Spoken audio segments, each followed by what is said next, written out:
Para los que han llegado luego, quiero una vez más desearos a todos feliz año nuevo, muchas bendiciones. Luz, estamos contentos de tenerte aquí después de mucho tiempo, y también a todos los que hoy no han podido venir pero que nos van a ver luego en la grabación del mensaje. También os deseamos feliz año nuevo y muchas bendiciones. Me gustaría comenzar el año con buenas noticias. Qué bueno, ¿eh? Mira la carita feliz. Las buenas noticias que cambian vida. ¿A quienes no les gustan las buenas noticias? Yo creo que a todo el mundo nos gustan las buenas noticias. En especial si las buenas noticias te afectan a ti.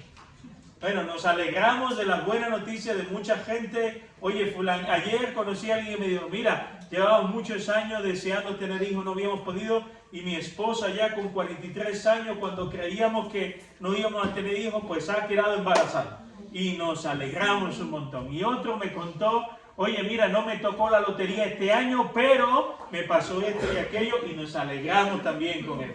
Nos encantan las buenas noticias, pero si esa buena noticia también tiene que ver con nosotros, pues muchísimo más. A todos nos encantan que nos den buenas noticias. Y esa expresión, buena noticia, viene de una palabra antigua del griego. Es una palabra que aparece en los evangelios, en el Nuevo Testamento, 130 veces. Así que si hay alguien que le molaba un montón dar buenas noticias, era Jesús. Jesús estaba encantado constantemente de dar buenas noticias. Esa palabra antigua en griego era evangelion, y de ahí sacamos la traducción al castellano de evangelio, buenas noticias. Pero ¿cuáles son las buenas noticias que aparecen en los evangelios en más de 130 ocasiones? ¿Cuáles son esas buenas noticias que hoy en la mañana deseo compartir con vosotros? Hoy vamos a iniciar una serie que va a durar 3 meses, desde hoy hasta todos los domingos hasta marzo. Si Dios lo permite, estaremos hablando sobre las buenas noticias que cambian vidas. Todo el mensaje va a estar alrededor de cuáles son las buenas noticias que aparecen en los evangelios para cada uno de nosotros hoy. ¿Cuáles son esas buenas noticias que Dios preparó de antemano para nosotros? Y para eso vamos a estar hoy comenzando el primer título de esta serie, que son las buenas noticias que cambian vida. Todas las religiones del mundo, yo les voy a decir algo, yo no sé si tú lo sabes, pero en todas las religiones del mundo tienen un fundador. Todas. El Islam tiene a Mahoma, el budismo tiene a Buda, y así sucesivamente. Las grandes religiones históricas tienen un fundador, y ese fundador, como regla general, suele dar buenos consejos de cómo ser una mejor persona, cómo ser uno con el karma y el universo y el cosmos, cómo apropiarse mejor de las energías positivas. Ese fundador nos dice las cosas buenas que tenemos que hacer para caerle bien al Dios o a la deidad a la que él o ella adore. Esa persona siempre suele decir que viene de parte de Dios, claro, porque eso le da mayor autoridad. Las religiones en el mundo, en su mayoría, están cargadas de muy buenos consejos. Pero el Evangelio de Jesucristo, las buenas noticias de Jesús, no son buenos consejos. Son noticias. No son consejos para que seamos mejor persona, mejor vecino, cómo conseguir que Dios me bendiga más, cómo prosperar más económicamente. Ese no es el Evangelio. El Evangelio de Cristo gira alrededor de buenas noticias. Esta es la gran diferencia entre el resto de las religiones del mundo y el cristianismo de Jesús. El cristianismo de Jesús fue fundado por alguien que no vino a dar buenos consejos, sino vino a anunciarnos que Dios se hacía hombre en la persona de Cristo. Vino a anunciar que había venido a buscar y a salvar lo que se había perdido. No vino a decirnos, oye, si haces esto y aquello, verás como te lloverán chorros de bendiciones económicas en tu vida.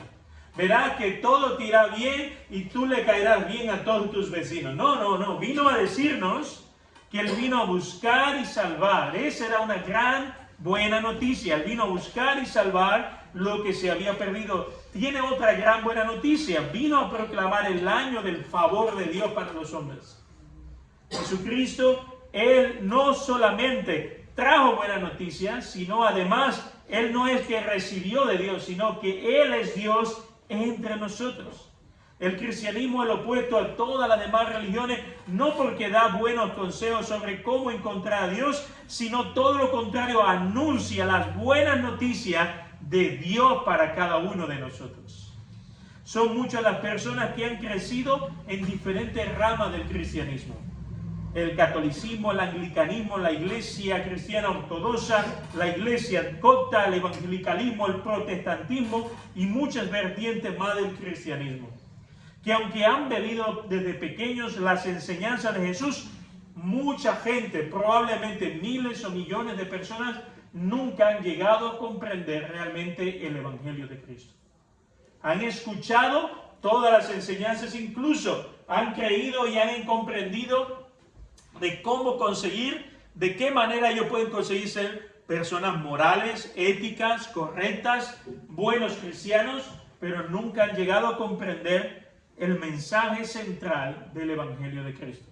Os voy a poner un ejemplo.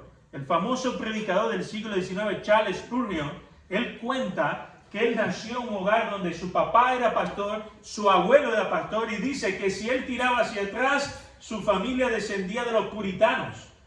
O sea, había una tradición en su familia de cristianismo increíble. Es más, había una tradición de muy buena enseñanza bíblica.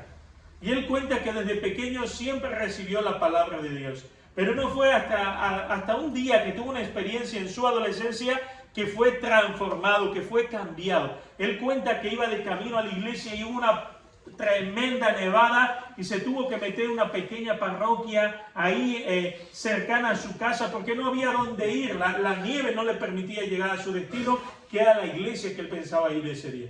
Y dice que había un predicador andante de esos peregrinos que iban de ciudad en ciudad, y ese día estaba predicando, y además dice que el hombre no hablaba ni bien, le costaba predicar. Y eran 4 gatos allí en aquella parroquia, y él estaba ahí sentado, y fue en ese instante cuando este hombre le anunció el Evangelio de tal manera que el Espíritu Santo le reveló la verdadera condición espiritual de perdido en la que él se encontraba. Y cuando el predicador dijo, alza tus ojos a Cristo, dice que él alzó los ojos y comprendió en ese instante la magnitud de las buenas noticias. Es como que el velo cayó. Podemos crecer en la iglesia, cualquier iglesia cristiana, pero hasta que el Espíritu de Dios no nos revele la verdad central del Evangelio, seguimos perdidos. No somos buenos, podemos llegar a ser buenos cristianos o buenas personas, entre comillas, muy buenos religiosos. Las iglesias están cargadas de personas, de muy buenas personas. Alguien decía en una ocasión que el infierno está lleno de la religión más grande del mundo, que es la religión a mi manera. Y yo creo a mi manera, yo moldo mi fe a mi manera. Pero qué triste que hay tantas personas en diferentes ramas del cristianismo, incluyendo la nuestra, que todavía no han comprendido la magnitud de las buenas noticias. Así como Charles Spurgeon fue usado por Dios a partir de ese momento, Dios quiere usarnos a cada uno de nosotros cuando comprendamos la totalidad de esa buena... ¡Uy, qué susto me ha pegado! Es el Señor ahí. Ha saltado. ¿Sí? Yo sigo, venga. Lo bueno es que tengo muy buena voz todavía. Oh, ya está. No te preocupes, si quieres déjalo así. Cuando el Evangelio es revelado en su totalidad por el Espíritu Santo, la vida de quien recibe esta buena noticia es completamente transformada. Es imposible que nuestros ojos, escuchen, sean abiertos y nos sigamos sintiendo ciegos espirituales. Es imposible que nuestros ojos sean abiertos y sigamos viviendo como ciegos espirituales. Es imposible que Charles Spurgeon en ese instante que comprendió la anchura, la altura y la profundidad de la buena noticia, comprendió todo lo que Dios había hecho por él, siguiera siendo la misma persona. si pudiera resumir las buenas noticias expuestas a través del Evangelio de Cristo, serían las siguientes. Escuchen, no podemos hacer nada por nosotros mismos para ganar el favor de Dios. No podemos hacer nada por nosotros mismos para ganar el favor de Dios. No hay nada bueno en nosotros. Y esto nos parece muy buenas noticias. Pero este es el preámbulo de lo que luego va a llegar. Dice, no hay nada bueno en nosotros que atraiga a Dios para que nos dé su favor. Hay una escena en la película, hay una película que salió de Ridley Scott sobre el arca de Noé con el actor Russell Crowe, cuando él hace de protagonista de Noé. Una película un poco rara, pero hay una escena que me llamó mucho la atención, cuando tiene un diálogo con sus hijos, Sem, Jafet y sus hijos, los hijos de Noé, y le dicen, papá, pero Dios nos va a salvar porque nosotros lo merecemos. Y él dice, no, ninguno de nosotros lo merece. Y esta es una de las grandes realidades y profundas realidades del Evangelio. Cada uno de nosotros le ha dado la espalda a Dios y no merecemos para nada su favor. No nos hemos rebelado contra el Creador y las consecuencias por nuestros actos es la muerte completa y total en toda su extensión.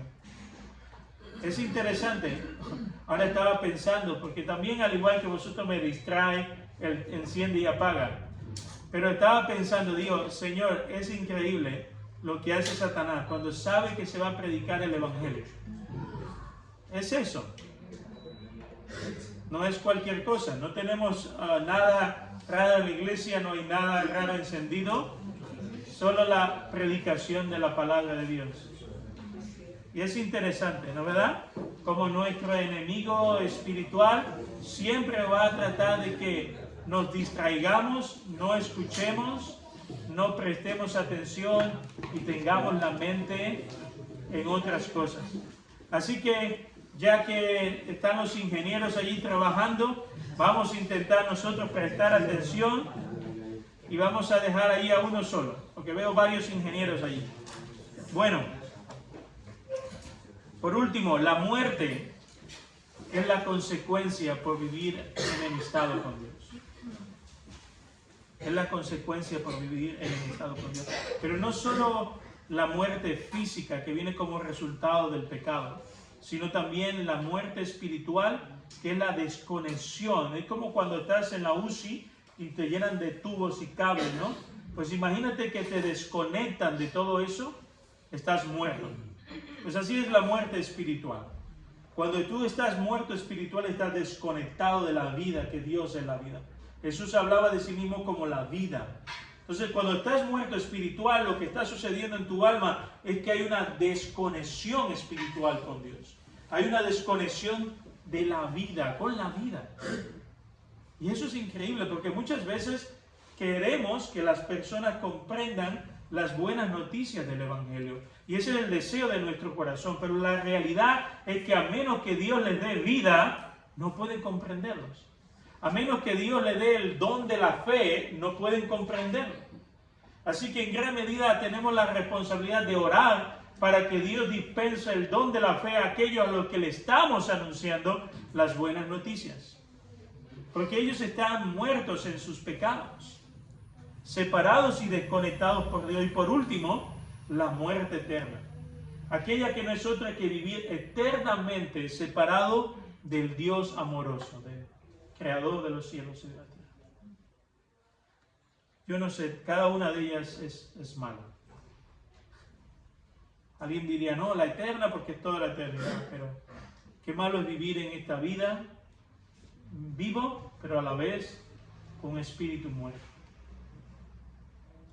También es malo cuando perdemos a los seres que amamos y queremos. Si la muerte no tiene nada bonito, no hay belleza en la muerte. No es como este poeta sevillano que se quitó la vida, que está ahí en el Alamillo. Miguel Becker, que eran unos enamorados y describían la muerte de una manera como bonita y romántica, pero la verdad es que no hay belleza en la muerte. No hay hermosura en la muerte. Y Cristo vino para derribar la muerte. Porque no hay belleza en ella. Y Dios, es más, no nos creó para que muriésemos. La muerte es una intrusa que se metió como consecuencia del pecado en nuestras vidas. La vida es la belleza. Romanos 6:23 dice, pues la paga que deja el pecado es la muerte. La paga del pecado es la muerte. Pues todos hemos pecado y nadie puede alcanzar la meta gloriosa establecida por Dios. Romanos 3:23. Pero ahí no quedan las buenas noticias, porque esas no son muy buenas noticias, no son alentadoras. Eso es como decirte que no solo no te toca la lotería, sino además que Hacienda viene por ti y te van a embargar la casa. Y ahí tú dices, si son buenas noticias, por favor, pastor, no me dé esas noticias porque no nos gusta. A nadie nos gusta decir que tenemos una deuda con Hacienda, ¿no? Y que nos vienen a embargar la casa. Pero ese es el preámbulo para la buena noticia. Para que sea buena noticia tenemos que saber por qué es buena y de dónde ella nos está sacando a cada uno de nosotros. Porque estas no suenan como nos gustaría, no son tan solo un preámbulo de lo que Dios en su gracia nos tiene que anunciar a cada uno de nosotros. La buena noticia es que Jesús cargó con nuestro pecado, nuestra culpa, nuestro castigo en la cruz, todo el juicio de Dios, toda la ira de Dios por causa de nuestros pecados pasados, presentes y futuros, aplastaron a Jesús en la cruz del Calvario. Aleluya. Tus pecados pasados, presentes y tus pecados futuros aplastaron a Cristo en la cruz.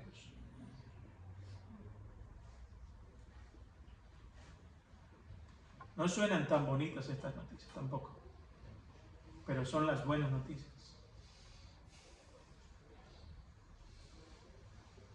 De su boca saldrían las palabras más angustiosas, aterradoras y dolorosas que podemos escuchar de una persona inocente. Papá, ¿por qué me abandonas? El Dios el Padre apartó su rostro de su amado Hijo en el Calvario. Toda la creación fue sacudida en esas palabras de Jesús. Toda nuestra inmundicia, nuestros deseos oscuros, nuestras traiciones, nuestra ira, nuestra lujuria, nuestras mentiras, nuestras heridas, miedos y culpa fueron llevados por Jesús en la cruz del Calvario. Toda nuestra miseria fue llevada a la cruz. Isaías 53, 2 al 8 es uno de los pasajes más desgarradores y hermosos que podemos encontrar en la Escritura. Habla de ese lugar en la cruz. Dice, mi siervo, hablando de Cristo, creció en la presencia del Señor como un tierno brote verde, como raíz en tierra seca. No había nada bello ni majestuoso en su aspecto, nada que nos atrajera hacia él. Fue despreciado y rechazado, hombre de dolores, conocedor del dolor más profundo. Nosotros le dimos la espalda y desviamos la mirada. Fue despreciado y no nos importó. Y esa es la realidad de hoy día. Tristemente, aún dentro de la iglesia, muchas veces vemos eso. Vemos el dolor de Cristo. Vemos lo que Cristo hizo por nosotros. Y con nuestras palabras y acciones, muchas veces le estamos dando la espalda a Él. A pesar de que vemos su dolor. Sin embargo, fueron nuestras debilidades las que Él cargó.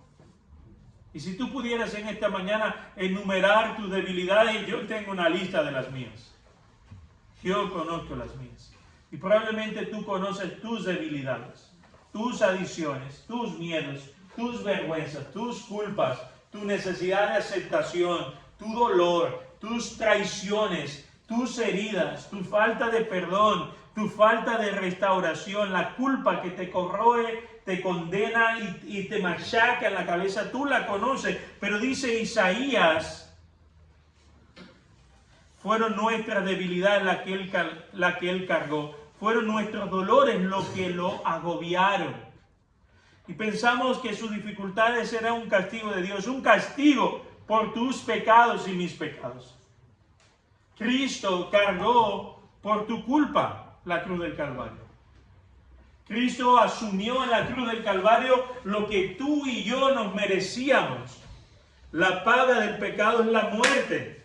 Y la consecuencia es culpa, vergüenza, dolor, dolor en el alma, heridas, miedos, angustias, temores. Es la consecuencia de nuestra condición espiritual perdida, separada de Dios y muerta. Esa es la consecuencia del pecado. Pero dice que Dios cargó en Cristo toda tu culpa. Si hay algo que atormenta a las personas es la culpa. La culpa por decisiones que han tomado en la vida. Y está diciendo aquí Isaías que Dios tomó esa culpa en la cruz del Calvario y la ocupó Él y dijo, mira Manuel, Marco, María, yo me voy a llevar tu culpa. Tú eres ya libre de la culpa. Tus pecados ya han sido perdonados. Fueron nuestros dolores los que lo agobiaron y pensamos que sus dificultades eran un castigo. Era un castigo por nuestros propios pecados. Pero Él fue traspasado por nuestras rebeliones y aplastado por nuestros pecados. Pero Él fue traspasado por tus rebeliones y por mis pecados. Fue culpado para que nosotros estuviéramos en paz. Fue azotado para que pudiéramos ser sanados. Esa es la gran buena noticia. Y esa buena noticia tiene un impacto tremendo. Porque luego se expande y Cristo comienza a dar otras grandes noticias que estaremos hablando en toda esta serie. Pero este es el corazón de la gran noticia. Que Jesucristo ocupó el lugar que tú merecías en la cruz del Calvario. Y gracias a eso, nuestras culpas y pecados han sido erradicados y quitados. El apóstol Pedro en 1 Pedro 2:23 dice, no respondió cuando lo insultaron ni no respondía cuando lo insultaban ni amenazaba con venganza cuando sufría. Dejaba su causa en manos de Dios, hablando de Cristo, quien siempre juzga con justicia. Versículo 24 y 25 dice, Él mismo cargó con nuestros pecados sobre su cuerpo en la cruz, para que nosotros podamos estar, aleluya Señor, para que nosotros podamos estar muertos al pecado y vivir para Él una vida recta. Por sus heridas nosotros hemos sido sanados. La palabra que se utiliza en griego sanado aquí es la misma para salvado también. Sanado, salvado y liberado. Es la misma palabra en griego. Antes eran como ovejas que andaban descarriadas, de un lugar para otro, desesperadas. Pero ahora habéis vuelto al pastor, al guardián de vuestras almas. Este es el corazón del Evangelio, que Dios cargó en Cristo nuestros pecados para que todo aquel que cree en Jesús como el Señor y Salvador de su alma no muera, sino que viva eternamente. Que toda culpa y condena es quitada en el mismo instante en que rendimos nuestras vidas a Jesús. Aceptando que Él ocupó mi lugar en la cruz del Calvario, toda la ira del Padre cayó sobre Él, y cuando creemos en Él como el Hijo de Dios que vino a buscarme y salvarme, entonces he comprendido el corazón del Evangelio. Entonces mis ojos han sido abiertos y he comprendido la magnitud del amor de Dios. Hoy muchos predicadores hacen un excesivo énfasis en el amor de Dios. Sí, Dios nos ama, pero ese amor trajo por consecuencia la muerte de Cristo. La gracia de Cristo, como decía Bonhoeffer, no es barata. Alguien tuvo que pagar. Y ese alguien fue Cristo. Él pagó por ti, querido amigo y amiga. Este es el corazón del Evangelio. Esta gran verdad debe afectar a cada área de nuestras vidas, así como afectaría la vida de un condenado a la silla eléctrica. He tenido la oportunidad de ver varias películas ahí en Estados Unidos cuando las personas están condenadas, ¿no? No sé si recuerdan aquella famosa película del actor moreno, alto, grandote, la Milla Verde, o sea, es la última milla antes de ser llevado a la silla eléctrica y muere en la silla eléctrica. Y él es en la película es un poco la persona de Cristo. Alguien bueno que da la vida por todos los condenados Es más, él era inocente de lo que se le estaba acusando. Así era Cristo con cada uno de nosotros. Él ocupó tu lugar en la silla eléctrica. En el último instante, Él ocupó tu lugar en la silla eléctrica. Y murió hasta el último instante. Derramó la última gota de sangre por amor a ti y por amor a mí. ¿Y sabes algo? El corazón de un condenado liberado de juicio, en su corazón lo único que debe de aparecer es gratitud. Agradecimiento.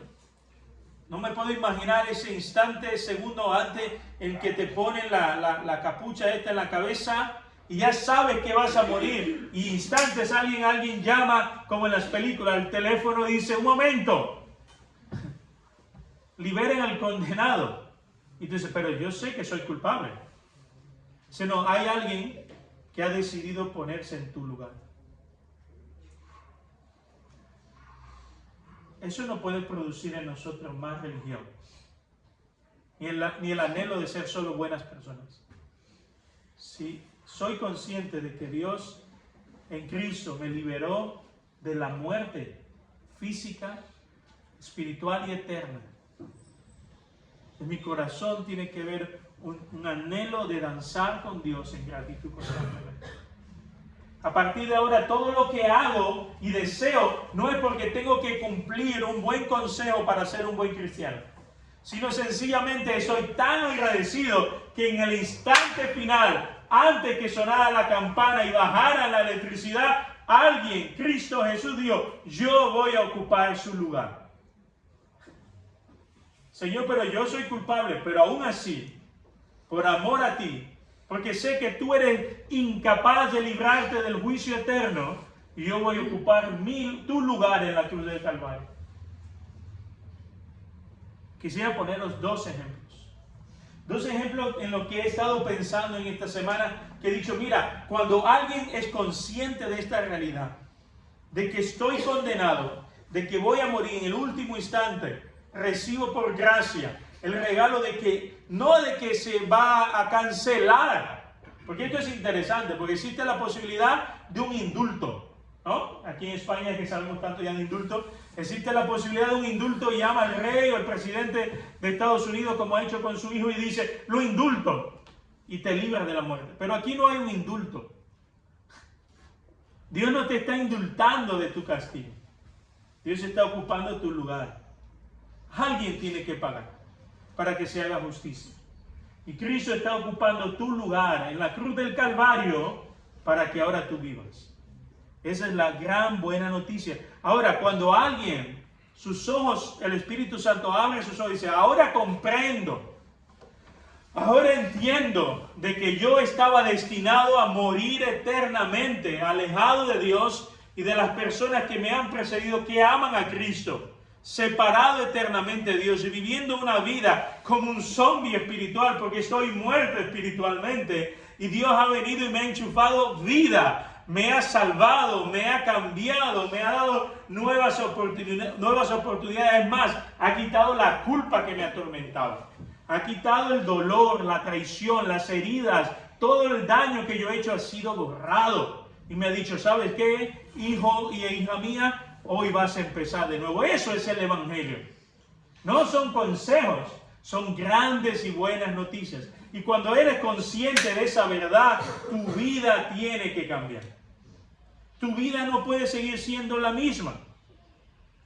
Y vamos a ver en la palabra de Dios dos historias que tengo preparadas. Dos historias que nos narran cómo la vida de una persona es cambiada y transformada cuando comprende el Evangelio de Cristo. La primera historia la encontramos en Gálatas capítulo 2, versículo del 11 al 21. En Gálatas 2 nos habla de la historia de un hombre racista que es transformado por la gracia, por el Evangelio. ¿Es posible cambiar a alguien a través del Evangelio? Vamos a ver la historia de un hombre que fue transformado de racista a apóstol de la gracia. En Gálatas capítulo 2, versículo del 11 al 21, nos narra una historia muy interesante. El apóstol Pedro viaja desde Jerusalén porque se había enterado de que había una iglesia diferente de lo que él había conocido hasta ese momento. viaja al norte y va a Antioquía de Pisidia, lo que hoy es la zona de Siria, ahí en el norte de Siria, que colinda con Turquía, se entera de que el Espíritu Santo está haciendo algo flipante allí. Gente, negros, árabes, blancos, judíos, todos adorando a Dios juntos. Es la iglesia, la primera iglesia multiétnica y cultural de la historia. Y no porque fueran los apóstoles, sino era una obra del Espíritu Santo allí. Y Pedro se entera de lo que está pasando porque le llega un mensaje de Pablo y de Bernabé. Oye, esto es lo que está pasando aquí, es increíble. La gente, los árabes se hablan con los judíos y los negros con los blancos. Todo el mundo adora a Dios y hay conversiones, pero no entendemos las escrituras. Y entonces Pedro dice, voy para allá. Y llega emocionado.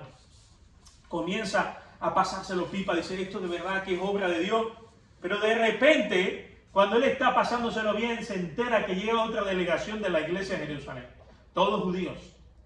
Y dice, pero si estos me ven comiendo con los gentiles, pues muy mal. Me van a juzgar. Entonces Pedro se aparta, nos cuenta el pasaje, se aparta y comienza a rechazar a los gentiles, teniendo una actitud racista. Ya no quiere comer con los hermanitos negros y los árabes. Ya no mola. No quiere que lo vean con ellos. Entonces Pablo tiene dos opciones. La primera, confronta a Pedro con la ley y tenía todo su derecho.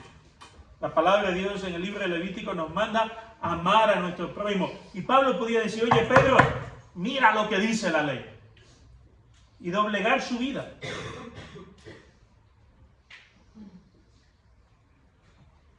Pero Pablo apeló al evangelio de la gracia. ¿Sabe por qué lo hizo? Porque la ley actúa sobre nuestra conducta y nuestra manera de proceder en la vida, y no digo que no sea necesaria. Como cristianos estamos llamados a esforzarnos a guardar la ley moral de Dios, los 10 mandamientos. Pero la ley tiene el poder de actuar en nuestra conducta y revelar en nosotros las cosas que están mal. Pero ¿sabes algo? El evangelio actúa en el corazón. El evangelio provoca una transformación de dentro hacia afuera. La ley es todo lo contrario, actúa hacia, oye, esto está mal, no fumes porro, no robes, no mientas, no engañes, no te vayas con cualquiera, no te acuestes sin estar casado. Esa es la ley. Y es necesaria porque nos revela lo que estamos haciendo mal. Pero la ley actúa sobre lo que hacemos, nuestras acciones. Pero el evangelio atraviesa el corazón. Pablo pudo, y en todo su derecho, decir, oye Pedro, mira lo que dice la ley. Pero dijo, voy a ir al evangelio. Y Pablo actúa o le habla a Pedro con el evangelio de la gracia. Versículo 15 de este pasaje.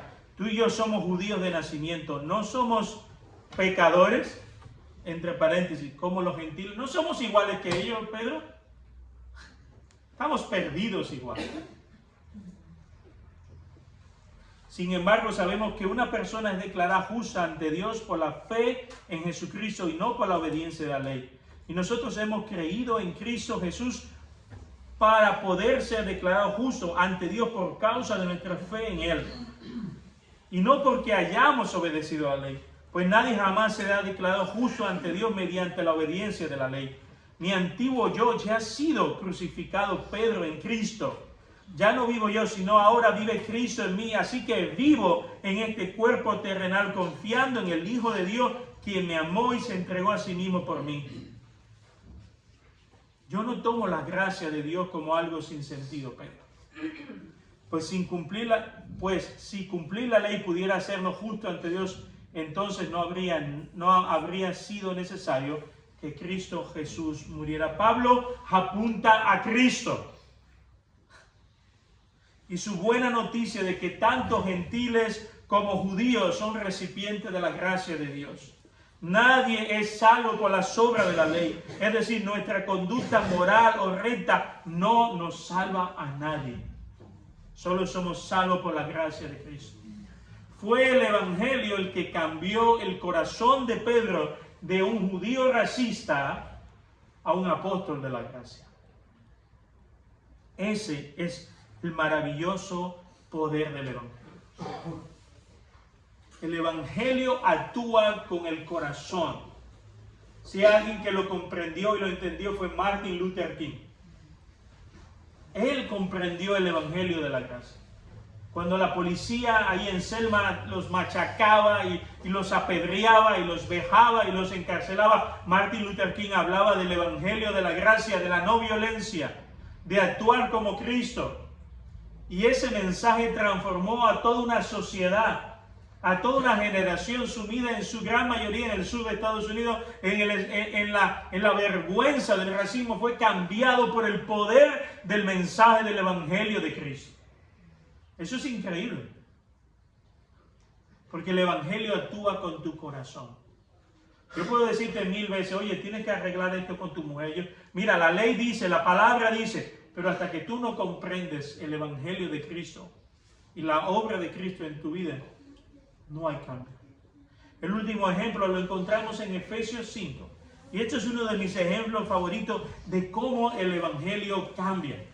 En Efesios capítulo 5, del 25 al 30, vemos una situación. Pablo era ciudadano romano y conocía la cultura romana muy bien, y era ciudadano judío también, del pueblo de Israel. Tenía doble nacionalidad.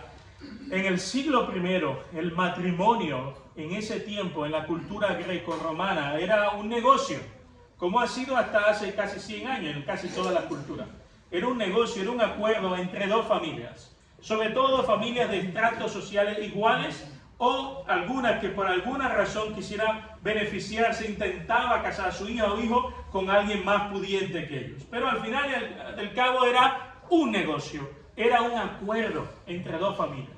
No había amor por medio. Quiero que seamos conscientes de eso. Esa idea romántica que vemos hoy día, te amo y me voy a casar por amor, eso es nuevo, eso es reciente. Antiguamente, hace casi 100 años, la mayoría de la cultura, la mayoría de los matrimonios eran acuerdos comerciales. Y no era diferente en la iglesia del primer siglo. La gente se casaba por acuerdos comerciales. Es más, el acuerdo decía que la mujer, que en ese tiempo valía menos que una gallina, para que tengamos una idea, en ese tiempo el acuerdo era el siguiente: la mujer era responsable de darle hijos al hombre. Era responsable de cuidar la casa.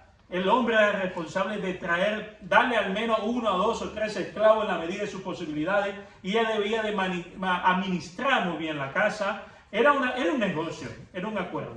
Pero en el acuerdo estaba bien claro y estaba dado por hecho que la satisfacción sexual dentro de la pareja la iba a encontrar el hombre en la prostitución o en las esclavas.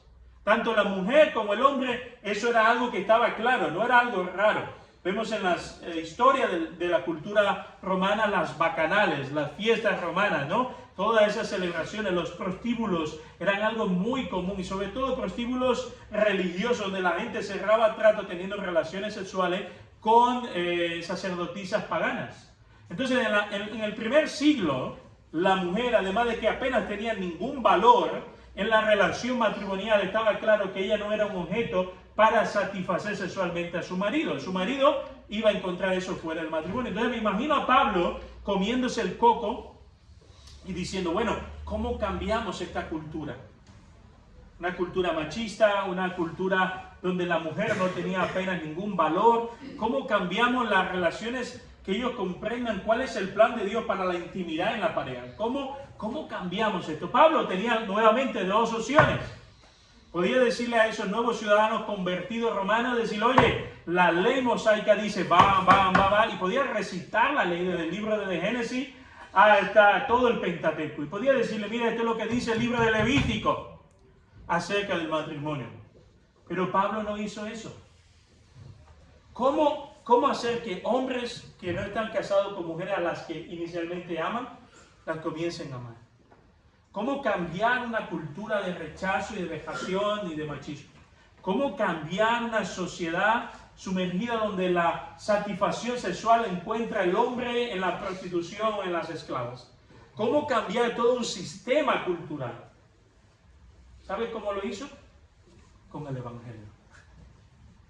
Fue el Evangelio, no la ley, lo que cambió la gente. Porque Pablo podía prohibir, era apóstol, puede decir, oye, yo digo, tú no hagas esto o aquello, pero ¿sabes lo que sucede cuando obligamos a la gente? Ya sea por miedo o por obligación, que tarde o temprano cuando hacemos eso por compromiso, volveremos al estado inicial.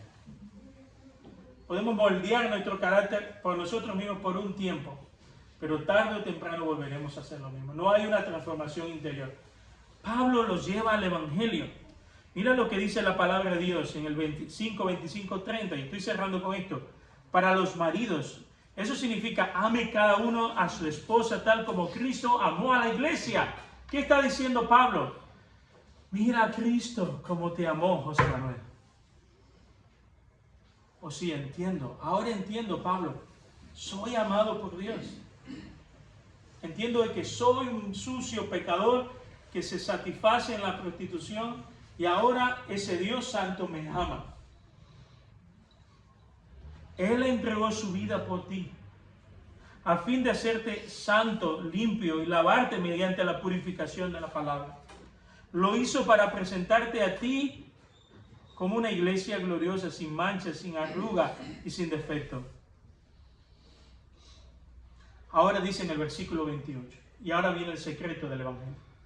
De la misma manera en que ahora tú comprendes que eres una mujer y un hombre amado por Dios, perdonado por Dios, en el que Él murió por ti, ahora, de la misma manera, el marido debe amar a su esposa como ama a su propio cuerpo. Pues un hombre que ama a su esposa en realidad demuestra que se ama a sí mismo. Nadie odia a su propio cuerpo si no lo alimenta, sino que lo alimenta y lo cuida tal como ¿quién? Como Cristo lo hizo por la iglesia. Wow. Una cultura de vejación, de vergüenza, de relaciones íntimas insatisfechas. El Evangelio penetró y lo transformó. Eso es el poder del Evangelio. Sigue sanando matrimonios, restaurando relaciones, cambiando vidas. ¿Entendéis lo que quiero decir en esta mañana?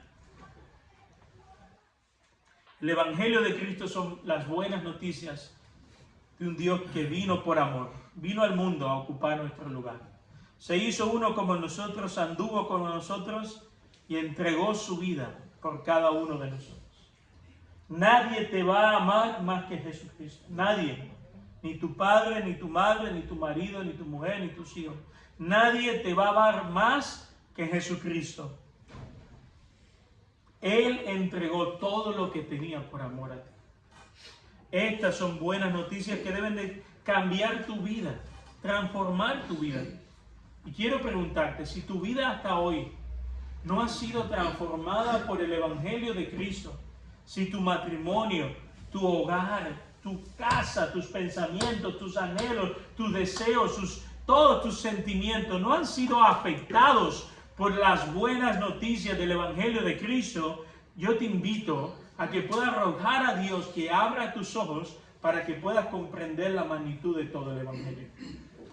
Para que esta verdad tan poderosa atraviese, penetre y taladre tu alma y te haga revelar la verdad de Dios de que Él te ama y ha ocupado tu lugar en la cruz del Calvario para que todo aquel que en Él crea no se vaya al infierno, mas tenga vida eterna. Y esa verdad debe de cambiar tu matrimonio, debe de cambiar tu vida, debe de cambiar tu manera de relacionarte con las personas, debe de cambiar tu economía, tu manera de gestionar el dinero, cada área de tu vida.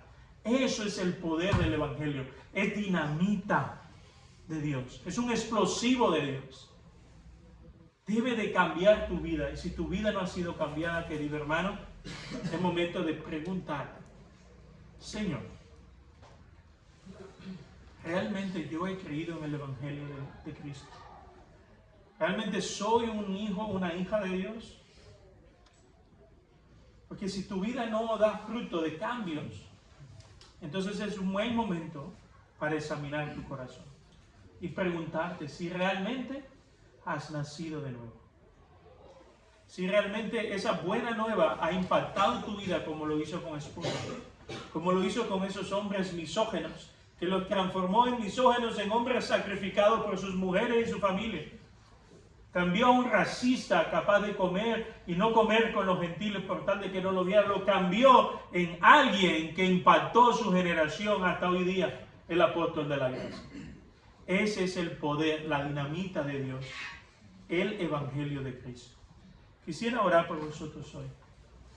Y si hay alguien entre nosotros que todavía no ha comprendido el evangelio, pues ora ahí. Pídele a Jesús: Señor, he comprendido que me amas, he comprendido de que has ocupado mi lugar en la cruz, pero yo siento que nada ha cambiado en mi vida. Pues pídele a Dios en esta mañana que Él pueda quitar el velo de tus ojos y puedas comprender el evangelio de la gracia. Puedas comprender la verdad del evangelio de la gracia.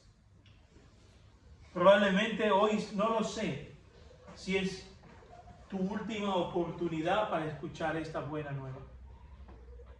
La verdad es que dice la carta a los Hebreos que cada uno de nosotros partiremos un día a la eternidad y que luego no hay vuelta atrás. Que luego lo único que nos espera es el juicio eterno de Dios hacia nosotros. Pues hoy las puertas de los cielos se han abierto a tu favor y te invitan a que entres confiadamente al trono de la gracia y puedas rogar a Dios, al Padre de gracia y misericordia, que abra tus ojos para que puedas comprender la anchura, la altura y la profundidad de las buenas noticias que Dios te ha revelado en esta mañana. Padre, gracias, Señor, por el evangelio de Cristo. Gracias, Señor, porque por un instante Satanás quiso desviarnos la atención de esta noticia. Señor, si pudiéramos resumir todo el mensaje, nos quedaríamos con que tú has ocupado nuestro lugar en la cruz. Y que al elevar nuestra mirada hacia la cruz y verte ahí crucificado por nosotros, creemos que ese sacrificio no fue en vano, sino fue por mi causa. Entonces, Señor, me convertiré en un hijo de Dios. Hoy quiero, Señor, una vez más recibir esa gracia en mi vida y en tu iglesia. Que cada uno de los hermanos que hoy están aquí y que nos verán a través, Señor, de la grabación, puedan entregar su corazón las veces que sea necesaria, rendirlos a Cristo y reconocer que necesitan a Jesús en sus vidas. Si hay alguien que todavía no ha comprendido la buena noticia, su mente está distraída, su corazón está alocado persiguiendo tantas pasiones de este mundo, te pido que abra su mente ahora y su corazón, Señor, sea quietado para que pueda comprender la profundidad de la gracia. Te lo pido, Padre, en el nombre de Jesús. Amén. Amén. El Señor os bendiga.